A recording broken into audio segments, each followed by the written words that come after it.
My honor to be on your show. And thank you for all you do. I hear the ripple effects from you are good ripple effects. You know what I mean? People rave about what they learn from you. So congratulations. I'm Dan Honan with Custom Automation Technologies in Columbus, Ohio. And one of the best things he's done for us is to get us ranked high on Google searches. We've more than doubled the number of calls we get from Google searches. And the best thing, though, is that people that call us now are people that are truly interested in hiring us. They're not just kicking the tire and looking around and that kind of thing. So it's been a really good thing for us to get highly ranked on Google. Thanks, Clay. What I've seen from Clay and his group at Thrive is they'll give you a simple system. And it's the simple systems are the ones that people can wrap their brain around. They're the ones that people can work with on a day-to-day basis. On today's show, we're interviewing the author, entrepreneur, and early-stage investor, Scott Belsky. Andrew, tell us more about this incredible guest. On today's show, Scott Belsky shares how he started and grew the Behance company while attending Harvard before selling it to Adobe for $150 million. Wow. And he still found the time to be an early-stage investor in big-time companies, including Pinterest, Uber, Periscope, Warby Parker, and many more. Today, Scott now serves as the Chief Product Officer for Adobe and is the best-selling author of The Messy Middle, finding your way through the hardest and most crucial part of any bold venture and making ideas happen, overcoming the obstacles between the vision and reality. And did I mention that he sold his company for $150 million to Adobe? Andrew, tell us more. So during today's podcast, Scott shares what he did with the money after selling Behance for $150 million. Andrew, if you gave me $150 million, my world would probably slow down. $150 million. And I'd probably take myself out to eat. $150 million. And I'd get myself something nice and fancy. Someplace with organic, healthy products that my wife could trust. And I would probably order myself 78 ounces of premium frozen yogurt with unlimited toppings. $150 million. And on today's show, Scott shares how he and his partner saved money from their previous jobs and worked for nothing during the startup phase of Behance. And on today's show, Scott Belsky explains how they brought in cash by inventing a new product when starting Behance. Andrew. Scott explains how to inspire your team when you don't have obvious financial awards to shower them with. And on today's show, Scott explains why you should not be distracted by the headlines and the highlights about entrepreneurship swimming all around you. Back to you, Andrew. And on today's show, Scott explains why a prototype is worth 1,000 meetings. And on today's show, Scott explains why you must learn to make decisions quickly once you have gathered all of the facts. And on today's show, Scott explains why he believes that we should stop obsessing about the beginning and ending of all successful entrepreneurial stories and why we should shift our focus to learning more about the messy middle. Yeah. Ow! Some shows don't need a celebrity narrator to introduce the show, but this show does. 2 men, 8 kids, co-created by 2 different women, 13 multi-million-dollar businesses. Ladies and gentlemen, welcome to the Thrivetime Show. Now, 3, 2, 1, here we go! Started from the bottom, now we here. Started from the bottom, and we'll show you how to get here. Started from the bottom, now we here. We started from the bottom, now we here. We started from the bottom, now we here. We started from the bottom, now we'll show you how to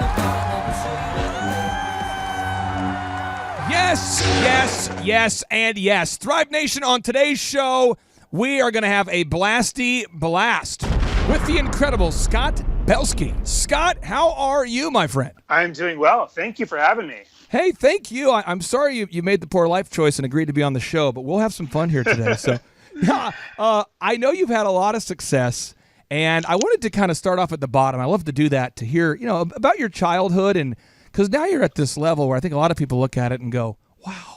So, Scott, walk us through your childhood. How did it all start for you? Childhood. Well, let's see. Depends how far back we want to go and how many tissue boxes we want to get through. 8th grade dances. But, You can start there. 8th grade dances. All right. No, I mean, listen, I've always had a non-traditional kind of student side to me. I was always interested in the things more outside the class than in the class. I always had kind of a creative bent, and I also always had kind of an enterprising business bent, and I was always looking for the overlaps of these things. So, growing up, making stores as a kid, doing a lot of art, having like a creativity zone in my basement where I had all sorts of concoctions, and then of course, in college, thinking about how do I combine interest in design and with interest in and technology, with interest in business, and Behance, which was a company I started back in 2005, my first real company. The purpose was to literally organize the creative world using technology, and that was one of those examples in my life where I felt like the overlap of interest was perfect. Now, you went to some pretty prestigious schools. You went to Cornell, and you received your MBA from Harvard. What was your experience like attending Harvard Business School? Well, I was probably one of the worst students there because I was simultaneously starting my company that I started about the same month that I started at business school. And the whole time I was there, I was thinking, gosh, should I drop out or should I stick with it? In retrospect, I think the story of dropping out of Harvard is way better and more interesting than the story of finishing. But listen, I mean, I had a good experience there. I made some great friends that have been great advisors and collaborators to me ever since. So I can't regret it. But I do think that when you're building things, when you're building new things, an MBA is less useful than if you're kind of going into a big company and trying to, have more management experience behind you. It's different. It's a bridge to a question mark. And at the time when I was at business school, I kind of knew what I wanted to do. So when did you actually start Behance? Were you in your dorm room, or when did you start it? Well, I started right before business school. The idea was really inspired by frustration. I couldn't believe how disorganized the creative world was at that point. True. People would put their portfolio sites online on their own websites, on their own domain name, and no one would ever find them unless they knew them already. And I figured there should really be a LinkedIn for the creative world. There should be an interconnected portfolio platform where the stuff that's in people's portfolios also thrives and it is discovered outside of their portfolios, sort of circulates online because it's great creative work and also helps people find it without going through the person's name. If you talk to any creative professional in the world, they'll say that they're more defined by their work than their brand or even what company they happen to have worked for. And that was the insight for Behance. So how did you go about starting it? I mean, did you sell a kidney? Did you give blood? Did you have a second job? How did you raise the money? And tell us how you built that initial team. Sure. Well, it was a bootstrapping story, so it was rough at times. I had saved some money up for my previous job working at an investment bank, so I had some money to commit, and then but also I hired two other people to join me and we were all kind of willing to work for nothing for a period of time to figure this out. And then quite quickly, we actually had our first product was a totally analog product. It was a paper product. It was a notebook for creative people to be more organized. And we sold these paper products literally at trade shows and other places to pay the bills in the beginning and also to build our brand as a company that organized creative people. So it was one of those first insights, which was let's be a mission-centric, medium-agnostic business. Let's make sure we organize creative people in whatever possible way we can. So when did you start to gain some traction where you moved beyond selling tangible notebooks? When did you start to get some Behance traction? Well, I would say maybe 2 or so years into the company is when we started to actually see people post portfolios that we didn't know ourselves. And one of the things we did to bootstrap the network was we actually would go and interview great creatives we admired. We'd take 100 great creatives and designers that we admired, and we went to them and said, hey, would you put a portfolio on our platform? And they said, no, what the hell, who are you? And then we would say, oh, well, can we interview you for our blog? Can we write about how great your work is? And they're like, oh, well, okay, sure. And then we say, oh, and by the way, when we post this blog post about you, we want a link to your portfolio that we're willing to put together for you. Can we just take your imagery online and make a portfolio for you? And they would say, oh, okay. And so we actually got 100 great portfolios that we made for the members ourselves. Yeah. And then when people would find those, they'd be like, oh, so-and-so's there, I should be there. And that's how we got the flywheel going, as they call it. And how did, for the listeners out there who aren't familiar with Behance, how did Behance make revenue? Was it a membership model? Can you kind of educate our listeners about the Behance business model? Sure. Well, in the beginning, of course, we were bootstrapping every which way we could. And so I had a book, we had a conference, we sold notebooks, whatever else. But the real driver of revenue for Behance ultimately became two things. One, which was a premium level offering for people to have the contents of their Behance portfolio on their own personal website, always in sync. Because everyone needs their own website also. Yeah. And so we figured, hey, if you can have the two combined in one solution and managed in one place, people would pay a monthly fee for that. And they did in droves. And then the second was a job posting service and ultimately a talent search product for companies to get access to all of the data in the platform to find the exact right designer or creative professional for the job that they were hiring for. So you grew this thing. I mean, Behance took off. How big was it before the good folks at Adobe reached out to acquire you?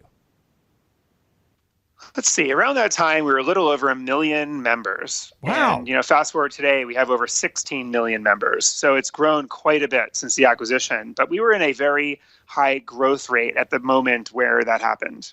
So now, since the acquisition, you serve as Adobe's Chief Product Officer, if I'm correct. Yeah. I love the Creative Cloud, my man. Whose idea was that? I love the Creative Cloud. Well, the Creative Cloud was really the creative suite of products, but then delivered in a new way and with new services integrated throughout. And so I would say that the Creative Cloud journey is still well underway. And the idea also was, hey, instead of paying $1,000 for all of these creative tools, you can pick like a plan as low as $9 a month and get access to the ones that you want.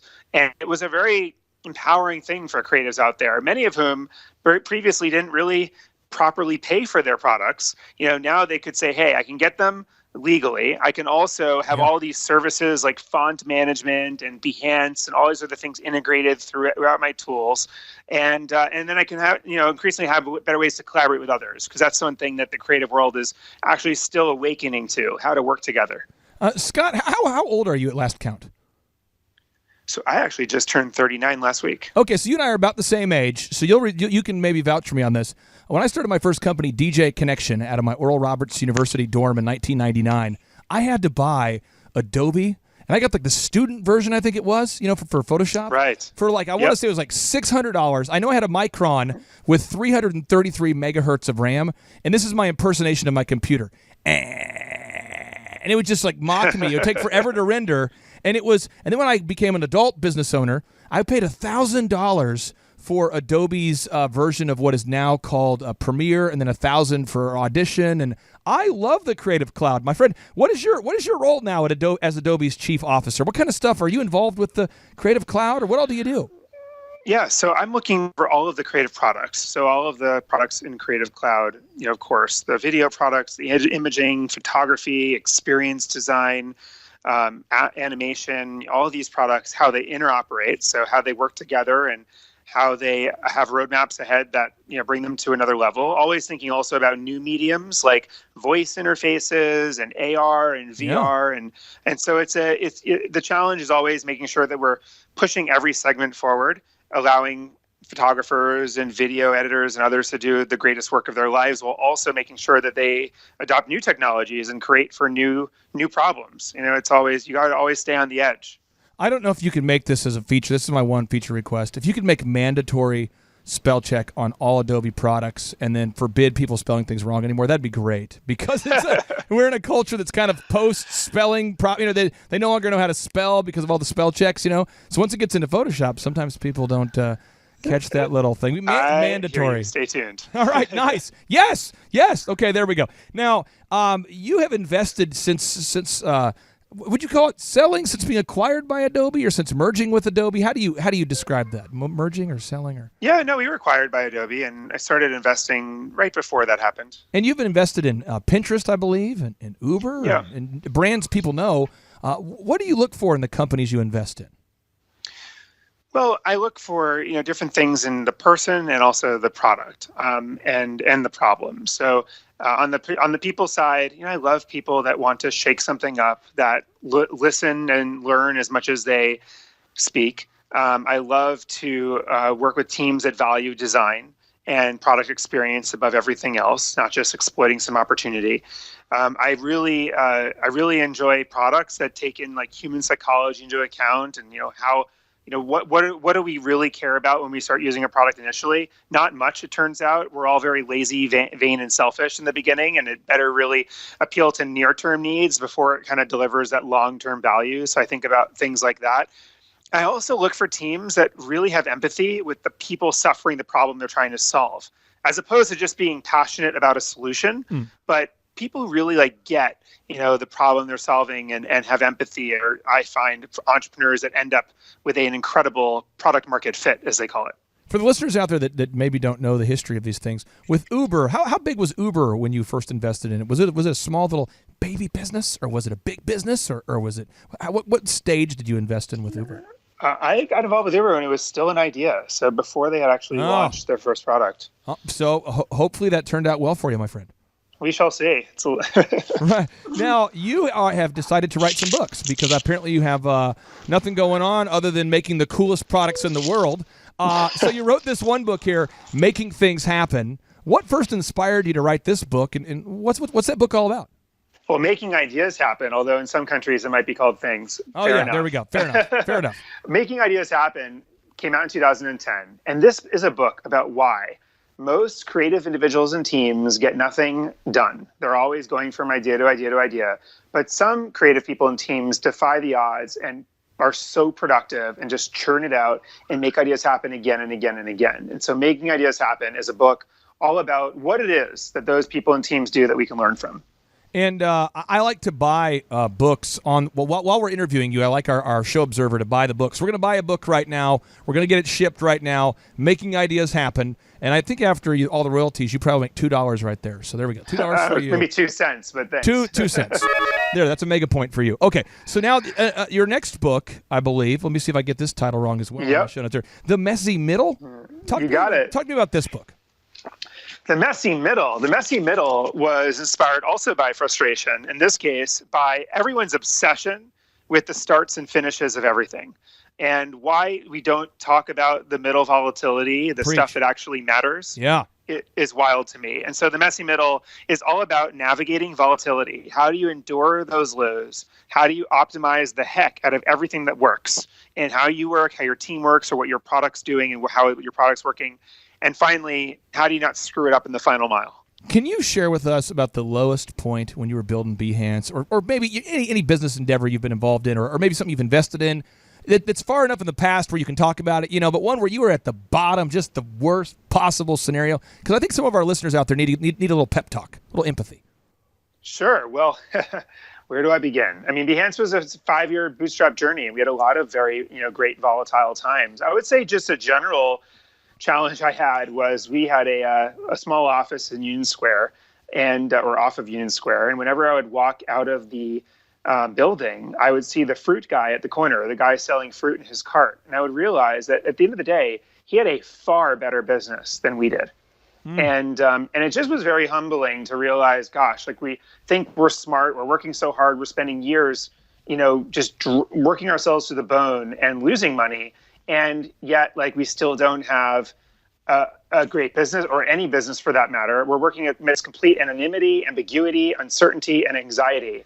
And it was during those periods of time where, without any rewards to keep the team motivated, we had to be very creative in coming up with our own reward systems, just literally things to work towards in the near term that would keep us engaged. I mean, one of those things, by the way, was we would type Behance into Google, and it would always say, "Do you mean Enhance? Do you mean Enhance?" Oh, and come on.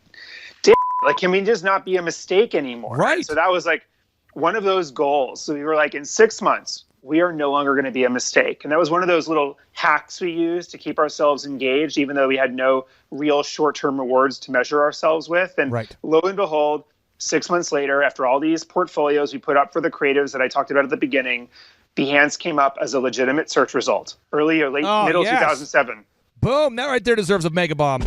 And then Beyonce becomes super hot popular, and we lose our SEO all over again. No. Oh man, what do you do? What do you do at those moments? Do you send Beyonce a complaint letter? Do you write a big picture? Do you make a big Facebook post of a picture of like a dark esoteric cloud and write, "I just feel terrible"? Or what do you do? How do you get reinvigorated? You just make another goal, and you just keep working towards it. And I think that's what we've always done, is just make up another goal, another milestone, and you just keep churning. I feel like one of the most greatest competitive advantages of startups is just sticking together long enough to figure it out. The new book just came out, The $1 Trillion Coach, the book about the life and times of Bill Campbell, the coach of Steve Jobs and Eric Schmidt and all these legendary Silicon Valley icons. And a lot of that book is about dealing with the messy middle of managing, conflicting personalities that are all trying to win, and there's a little bit of pride, a little bit of greed. How did you keep the team engaged and not infighting? Well, I think you always have to keep people aligned, and there's two ways of forcing alignment. One is you just you convince people of where we're going and why. You use design to show a prototype as opposed to discuss it. There's a lot of ways of getting alignment. The other way of getting alignment is to impose process on people. And I find that process is the easy solution, but it's also the one that screws you over the long term, because the more and more process you add, the more burdensome and bureaucratic the system becomes, and the less engaged people are.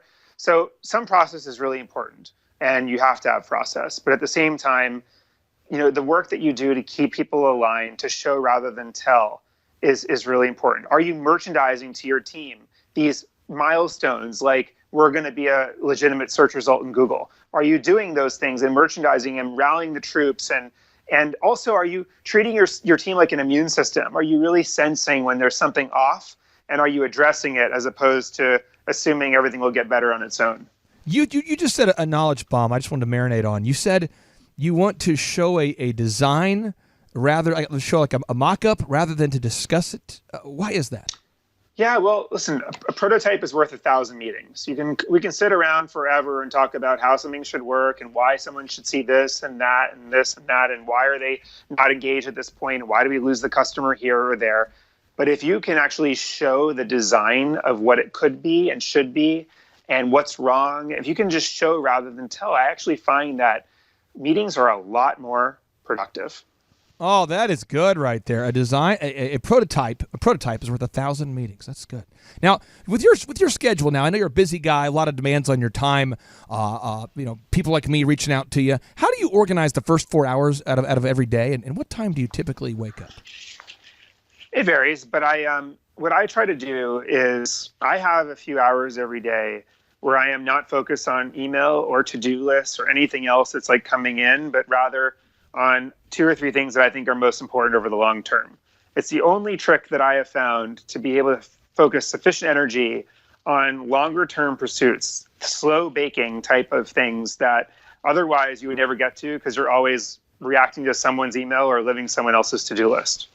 I know you're a humble guy and you don't like to talk about it a lot, but when you had your business purchased for $150 million, did you go out and immediately buy some frozen yogurt, or did you get yourself a new haircut at Sports Clips, or what did you do with the money? I mean, did you right away just go out and splurge and get a bunch of ice cream?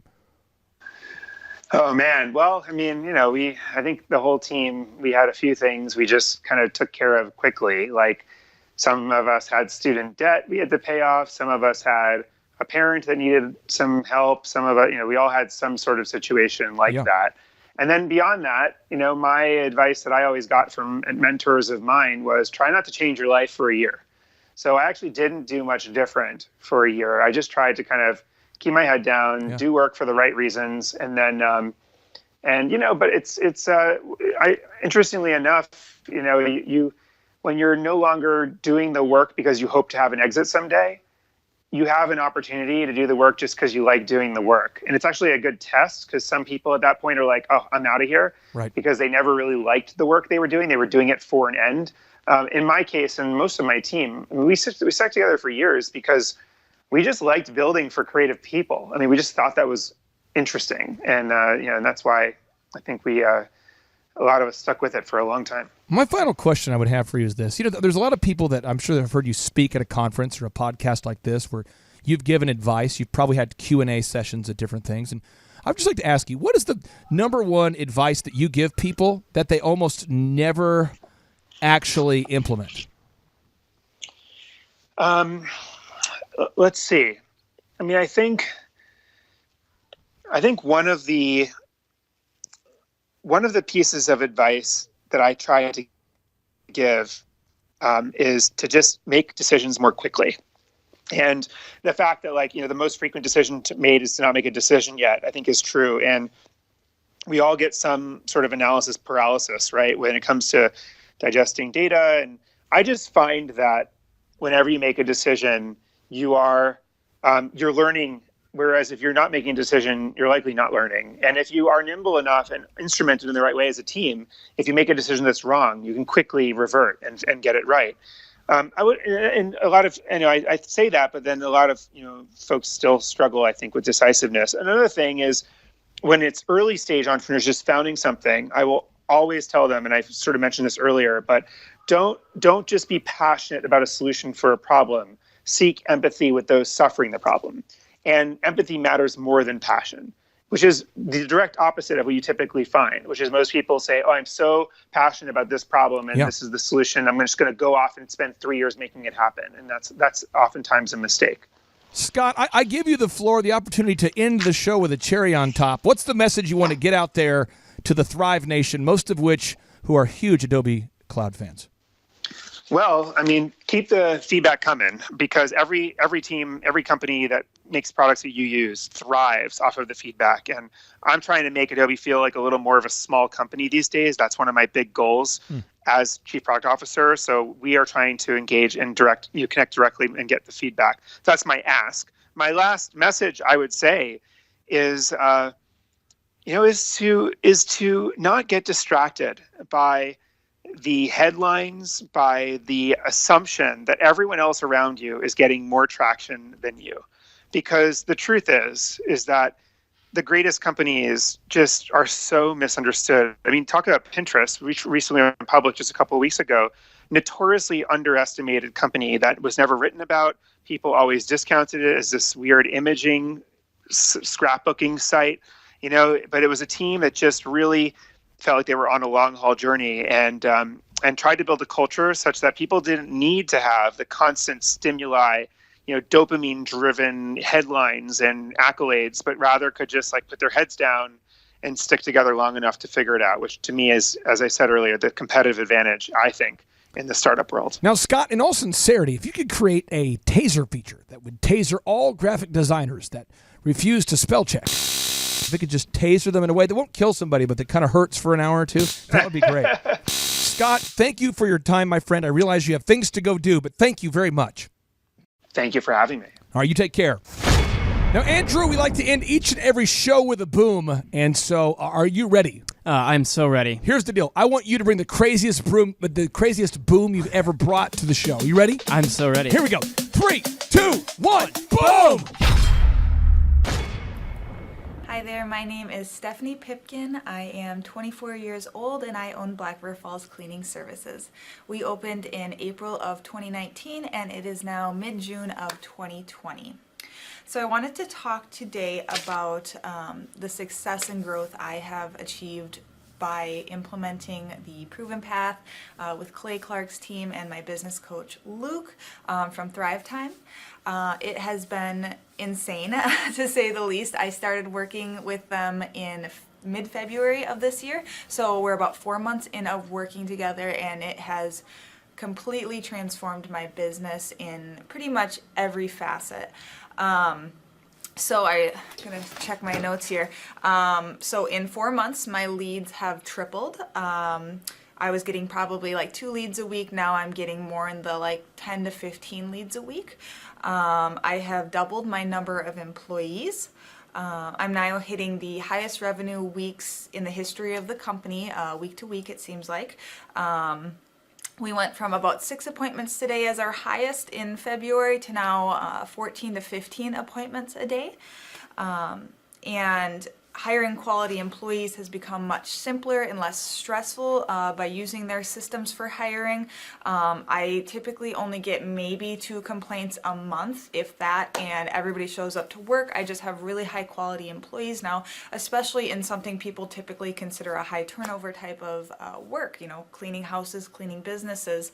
I have amazing employees now, and I get rid of the ones who are not so amazing and bring on new ones because of, you know, group interviews and interviewing every single week. It's just been great, and such I don't waste as much time on low quality candidates anymore. And your coach will hold you accountable. I mean, which I love. Again, the tough love is really great. You know, Luke's like a stern father figure, but he's also nice, but also stern when he needs to be, when I'm being lazy and not doing the things that I know I need to do because I don't want to do them. So that's just great. Worth every penny. I mean, I'd pay him $1 million a month if I can, and maybe someday I'll be able to, but I would just say go for it. If it seems like a good fit, just go for it. Do what they say, even if you think it's stupid or ridiculous, just do what they say because it'll work. You know, people, when they look at my business, you know, people in my town, they think I'm lucky. They think I'm just, you know, things just happen for me. And, you know, maybe I am lucky, but it has a lot to do with hard work and, you know, perseverance and, you know, working till you cry sometimes. That's just being an entrepreneur, which if you're a business owner, you understand that. But it's having these systems in place of, you know, of course I'm going to be successful. It's an absolute because I have all this stuff in the background happening, and I have Luke and Clay and everybody on their team working really hard to make sure that I'm a success. And I can tell that they are just so excited every single week when I'm having all these wins and things like that. They're so excited for me. So it's the best thing ever, and I would suggest to anybody to work with them. So sorry for the long-winded reply, but I just had so much to say, and I could go on for hours probably about how amazing they are. But thank you to Clay and Luke and the entire team there, everything you guys have done for me, and I am so excited to continue to work with you for years to come. Thanks so much for watching. My saying is, if it's important to you, hire a coach. And I think that's one of the reasons people are not successful is they eat a cheeseburger instead of hiring a coach, you know what I mean? And so my coach pushes me. They're younger than me. They push harder. They're trained. And as my rich dad always said, you know, amateurs don't have a coach, but professionals always have coaches. So I've always had coaches for whatever is important. You know, my rich dad was one of those persons. I wanted to learn how to play Monopoly in real life. So he was my coach.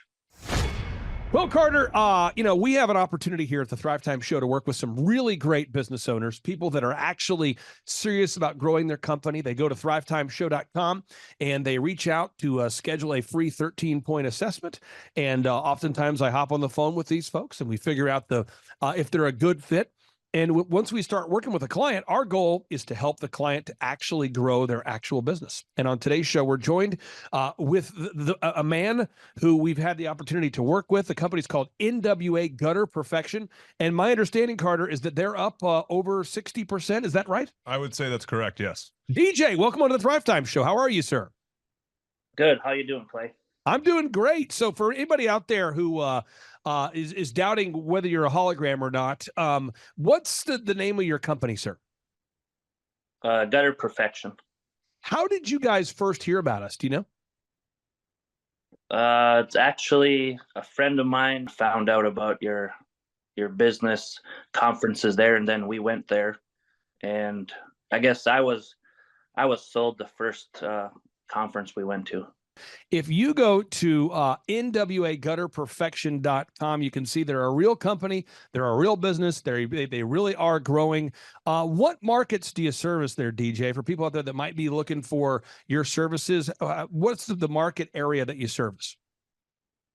Pretty much all of Northwest Arkansas, Bentonville, Springdale, Fayetteville, Rogers, you know, the little surrounding towns there too. And again, if you go to the website here, folks, nwagutterperfection.com, you can see they are a real business, real people having real success. DJ, I really do appreciate your time today, sir, and we'll talk to you soon. What I've seen from Clay and his group at Thrive is they'll give you a simple system, and it's the simple systems are the ones that people can wrap their brain around. They're the ones that people can work with on a day-to-day basis. And that simplicity brings power with it. So it shocked me how simple some of the stuff is. And at times I'm like, why didn't I think about that? Workflow creation, systematic marketing, and coaching has helped our church so much. You know, the workflow creation is what it really is they're gonna look and see every moving part of your church, of your ministry, what needs to be done. And it's gonna go up on a massive board. And so now what it does is it takes what you know needs to be done out of your heart and out of your head. Really takes the pressure, the stress off your shoulders, and it puts it on the board where your entire team, your ministry can see exactly what you want them to do every day. And so they know this is the playbook, this is what we're doing. And then there's laser sharp accountability with a meeting afterwards, did it get done or not? Clay, you're an entrepreneur, I'm an entrepreneur. And as they say in Stoic, the obstacle is the way. I think YouTube is a tremendous educational platform for good and bad. So you've got to really, again, choose your teachers wisely as anything else. So the best lesson that sits in the back here, and I think you do it and Dr. Z does it. Once you learn something, if you really want to learn it, you got to teach it. I think it's life-changing for me and how I approach business. Could you explain Octa, non-verba, what it means and how our listeners can apply it? Clay, you gave me goosebumps, man. I'm glad it hit you as hard as it did. Octa non-verba is the motto of the U.S. Merchant Marine Academy at Kings Point, New York. I had appointments to Naval Academy and Kings Point, Merchant Marine Academy. And Merchant Marine Academy's motto was Octa non-verba. In other words, don't listen to what a person says. Watch what they do. Well, the first time that I ever met you, Clay, was at that first conference in Tulsa. And that was an incredible conference. And I was so impressed with just the whole thing, just the professionalism, you as a person, your business, your work ethic, and really just who you are. And I was very impressed with all of that. And I thought, gosh, you know, this might be someone that I would really consider working with. Like maybe he could really help me. And that's really what got me interested, because I was so impressed with just the professionalism of all of it. And I learned a lot. I come about once a year to a business conference, and I'd like to come more, but every year I try to come with my marketing girl with me. And we always learn something. And I think next year I'm going to bring my husband because he really needs to come too. And you're in McKinney, Texas, right? So how long have you been an orthodontist in McKinney, Texas? So I've been an orthodontist for 26 years, practicing in McKinney. Years. And when you went to medical school, what percentage of the time in medical school or dentistry school, dental school, did they spend teaching you how to market and or grow your own practice? Absolutely zero marketing skills. Okay. And from when I talked to Andrew, you're the coach who works with you, I'm always hearing that more and more patients are coming in from Google. Could you talk about that? How much of an impact does it have having maybe a rebranded or updated website and Google leads coming in? It has had a huge difference, absolutely huge difference in our patient load coming in. And, you know, before I really wasn't tracking really well. And that's one of the things I learned from Thrivetime Business was how to track patients coming in, how to really, how to see where they're coming from. And at the time, I really didn't know much about Google. And, you know, being an orthodontist for 26 years, I didn't really know a lot I kind of went through a time where I went through shock. It was really what I call culture shock, because the old ways of marketing were not working anymore. And because I really didn't know about online marketing, I was still doing, you know, phone book ads and magazine ads and all of these things. And so Thrivetime has really helped. And I will say that it's a process. It doesn't happen overnight, but if you stay the course, you're going to see results, because I'm absolutely convinced. Dr. Christ, thank you for allowing us to take up some of your valuable time today. I really do appreciate you, and I can't wait to see you in person here soon. All right. Thanks so much, Clay. Clay Clark is here somewhere. Where's my buddy Clay? Clay's the greatest. I met his goats today. I met his dogs. I met his chickens. I saw his compound. He's like the greatest guy. I ran from his goats, his chickens, his dogs. So this guy's like the greatest marketer you've ever seen, right? His entire life, Clay Clark, his entire life is marketing. Okay, Aaron Antis, March 6th and 7th. March 6th and 7th, guess who's coming to Tulsa, Jerusalem? Ooh, Santa Claus? No, that's March. March 6th and 7th. Oh. You're going to be joined by Robert Kiyosaki. Robert Kiyosaki. Best-selling author of Rich Dad, Poor Dad. Probably the best-selling, or one of the best-selling business authors of all time. And he's going to be joined with Eric Trump. He'll be joined by Eric Trump. So we got Eric Trump and Robert Kiyosaki in the same place. Aaron, why should everybody show up to hear Robert Kiyosaki? Well, you got billions of dollars of business experience between those two, not to mention many, many, many millions of books have been sold. Many, many millionaires have been made from the books that have been sold by Robert Kiyosaki. I happen to be one of them. I learned from the man. He was the inspiration. That book was the inspiration for me to get the entrepreneurial spirit, as many other people. Now, since you won't brag on yourself, I will. You've sold billions of dollars of houses, am I correct? That is true. And the book that kickstarted it all for you, Rich Dad, Poor Dad. Rich Dad, Poor Dad, the author, the best-selling author of Rich Dad, Poor Dad, Robert Kiyosaki, the guy that kickstarted your career. Yeah. He's going to be here. I'm pumped. And now Eric Trump, people don't know this, but the Trump organization has thousands of employees. There's not 50 employees. The Trump organization, again, most people don't know this, but the Trump organization has thousands of employees. And while Donald J. Trump was the 45th president of these United States and soon to be the 47th president of these United States, he needed someone to run the companies for him. And so the man that runs the Trump organization for Donald J. Trump, as he was the 45th president of the United States and now the 47th president of the United States, is Eric Trump. And so Eric Trump is here to talk about time management, promoting from within, marketing, branding, quality control, sales systems, workflow design, workflow mapping, how to build. I mean, everything that you see, the Trump hotels, the Trump golf courses, all their products, the man who manages billions of dollars of real estate and thousands of employees is here to teach us how to do it. You are talking about one of the greatest brands on the planet from a business standpoint. Right. I mean, who else has been able to create a brand like the Trump brand? I mean, look at it. And this is the man behind the business for the last pretty much since 2015. He's been the man behind it. So you're talking, we're into 9 going into 10 years of him running it. And we get to tap into that knowledge. That's going to be amazing. This is objectively the highest rated and most reviewed business workshop on the planet. And then you add to that Robert Kiyosaki, the best-selling author of Rich Dad, Poor Dad. You add to that Eric Trump, the man that runs the Trump organization.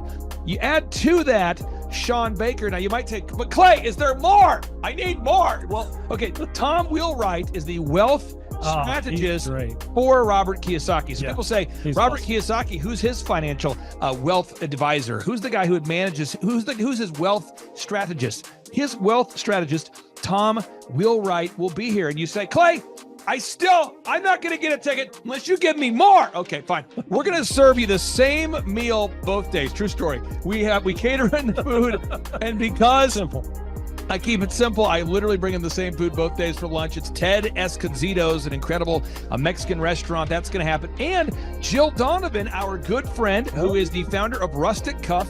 She started that company in her home, and now she sells millions of dollars of apparel and products. That's rusticcuff.com. And someone says, I want more. This is not enough. Give me more. Okay. I'm not going to mention their names right now because I'm working on it behind the scenes here.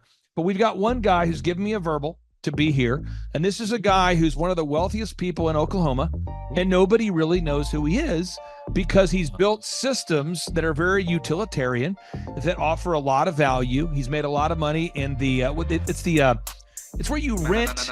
It's short term, it's where you're renting storage spaces. He's a storage space guy. He owns what do you call that? The rental, A storage space. Storage units. Yeah. This guy owns storage units.